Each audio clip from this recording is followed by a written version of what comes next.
Salama sana mjomba. Bwana mjomba wangu si niko tu hapa shambani. Mali ulikuwa umeniambia kwanza niendelee kushughulika ile mambo ya Bicol. Bwana mjomba, lakini naomba usirudi haraka. Naomba usirudi haraka kutoka Amerika mjomba. Tuko tu mjomba wangu, hata tunaendelea, hata mama anaendelea vizuri. Hata bibi siku hizi amenenepa kwa sawa sana mjomba. Mke wako siku hizi amenawiri. Hata shamba siku hizi naangalia vizuri, ndio nataka niangalie Bicol. Tengeneze Bicol bwana mjomba. Haya mjomba wangu, naomba kae Amerika kidogo mjomba. Haya mjomba. Nakuaminia mjomba. Haya mjomba. Yaani mjomba huyu ananipigia kwa Amerika. Ho, atajua ajui. Atajua ajui. Yeye ni milionea. Atajua ajui. Hii Bicol kwanza. Salama sana mjomba. Ati nilikupigia simu. Salama sana bwana mjomba. Nilikuwa Amerika. Bwana karibu sana mjomba. Nilikupigia simu. Lakini nilikuwa nakwambia niko Amerika. Unajua mimi nimeingia tu jana. Ndio mjomba. Ndio niliflight. Kuflight ni ile kupita juu hewa ile. Nilikuja na ndege. Naelewa hiyo. Kutoka Amerika. Na pale nyumbani nimeongea na familia yangu, tukasalimiana. Ndio mjomba. Alafu wakaniambia mambo mbili tatu, sababu nimekuwa nje sana. Nimekuwa nje sana. Sababu huko tunashikana sana, nafanya kazi ya clearing and forwarding. Na Amerika si hapa. Ndio mjomba. Sasa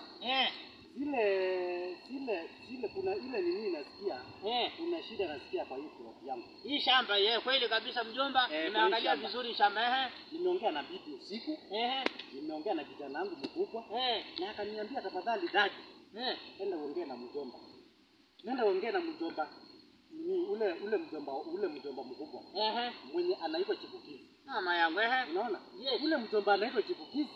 Nenda uongee na yeye sababu ameniambia plot yako. Nimeandalia plot ya mjomba. Nimekuja nikibeba futi, unaona? Hii futi unaona nikibeba. Nimeona hiyo kupima hii. Sasa kuna ile Bicol tuliweka mahali hapo. Nilikuwa wapi mjomba? Unaona hii? Kuna Bicol tuliweka. Lete nishike mjomba. Shika kidogo. Hiyo kwa ya serikali. Hiyo ni ya serikali. Ile ya serikali. Na mbona unapima mjomba? Unakumbuka tukinini pale na watu wa kwanza wa Safea ile walipita si waliweka Bicol. Ndio. Alafu sasa wakati waliweka Bicol yangu ilikuwa next na yako. Unaona? Sasa ilikuwa kitu kama 33 meters. 33 ilikuwa 3 meters. Ndio mjomba naona kweli. Ilikuwa 3 meters. Na sasa ni ngapi? Ilikuwa 3 meters kutoka kwa ukuta. Sasa hii nimeona mahali umeweka ulikuwa umeweka hii mawe ilikuanga hapa. Ilikuanga hapa. Sasa nimejistaki mjomba. Nakumbuka. Ni kweli mjomba. Sasa bwana mjomba. Hii yote nimefanya rafiki yangu kwa sababu umeenda Amerika. Umekaa muda mrefu, nikaona kumbe umekufia huko.